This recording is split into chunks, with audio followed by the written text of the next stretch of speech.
नल्ला मल्ला के जंगल के नजदीक में एक गांव रहता है। उस गांव का नाम मरकापुर था।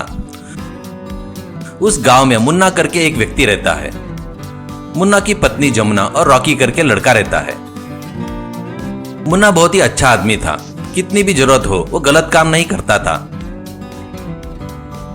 उसी गांव में कार्तिक करके एक व्यक्ति रहता है। वो भी मुन्ना जैसा ही था, पर वो थोड़ा लालची था। इनके साथ साथ रमेश और सुरेश भी रहते हैं। ऐसे उस गांव के सभी लोग नजदीक के जंगल में जाकर वहां के टिम्बर डेपो के बम्बू को ट्रक में भरते हुए जी रहे थे। मुन्ना, कार्तिक, रमेश और सुरेश भी वहां काम करते हैं। उतना ही नहीं, काम पूरा खत्म होने के बाद वहां पर बचे हुए कुछ बम्बुओं को लेकर सिर पर रखकर आते रहते हैं। जंगल और गांव के बीच में एक पुलिस चेकपोस्ट था। उस पुलिस चेकपोस्ट के पास लोड लेकर आते हुए ट्रकों को, लकड़ों को, कुली लोगों को पुलिस चेक करते थे।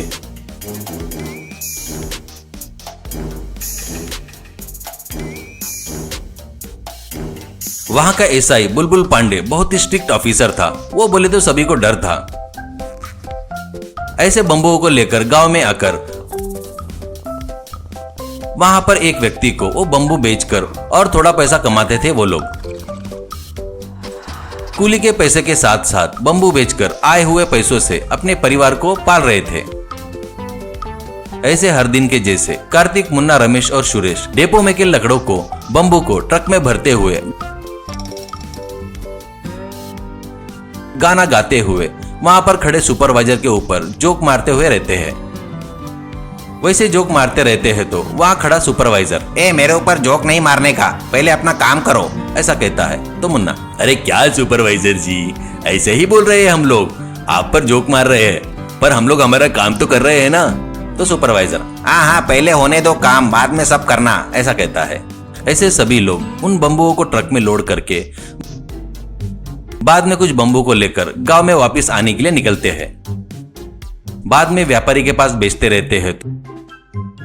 तो मुन्ना और कार्तिक के पास एक व्यक्ति आता है। उसका नाम महेश था।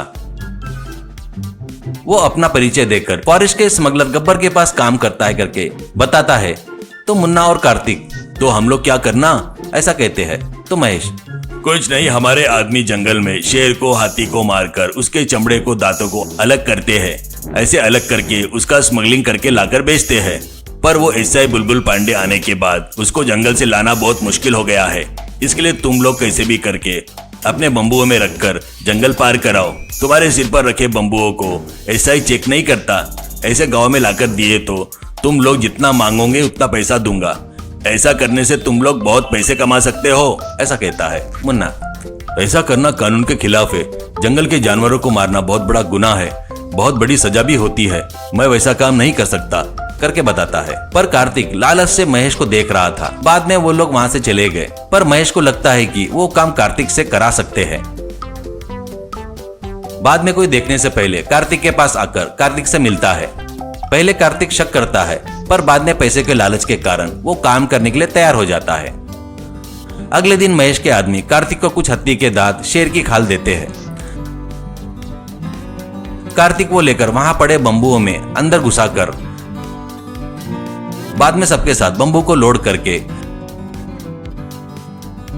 बाद में वो अपने बम्बुओं को लेकर गांव की तरफ निकलता है। कार्तिक बड़े बड़े बम्बुओं को उठाकर जा रहा था। वो देखकर मैनेजर, क्या है रे, बड़े बड़े बम्बू लेकर जा रहा है, कोई काम के नहीं है तो ठीक है, इतने बड़े बम्बू लग गया तो मालिक को पता चला तो मेरी नौकरी जाएगी, कहता है। तो वो, अरे मैनेजर जी, पहली बार है बड़े बम्बू मिले, इसे बेचे तो थोड़े पैसा ज्यादा मिलेंगे, ये सब परिवार के लिए कर रहा हूँ, करके बताता है। मैनेजर, इस बार लेकर जा, करके छोड़ देता है। फिर उन बम्बुओं को पुलिस चेक पोस्ट पार कराकर गांव में पहुंचाता है कार्तिक। बाद में हाथी के दांतों को, शेर के खाल को महेश को देता है। महेश बहुत खुश होता है। कार्तिक को पैसे देकर कार्तिक की तारीफ करता है। इससे ज्यादा पैसे मिलने से कार्तिक की लालच बढ़ जाती है। ऐसे महेश कार्तिक को हाथी के दांत, शेर की खाल, बाघ के नाखून ऐसा देता था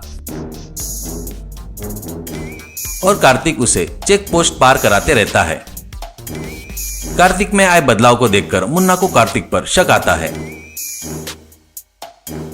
एक दिन मुन्ना कार्तिक का पीछा करता है। महेश के लोग दांत खाल देना, कार्तिक को बम्बू में रखना और लेकर आना देखता है।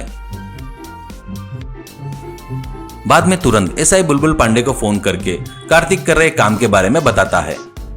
एसआई बुलबुल पांडे कार्तिक को रेड हैंड पकड़कर अरेस्ट करके महेश और गब्बर के बारे में पूछकर उनको भी अरेस्ट करता है। सभी को अब जेल में डालता है। उतना ही नहीं, मुन्ना की तारीफ करके मुन्ना को फॉरेस्ट गार्ड की नौकरी दिलाता है।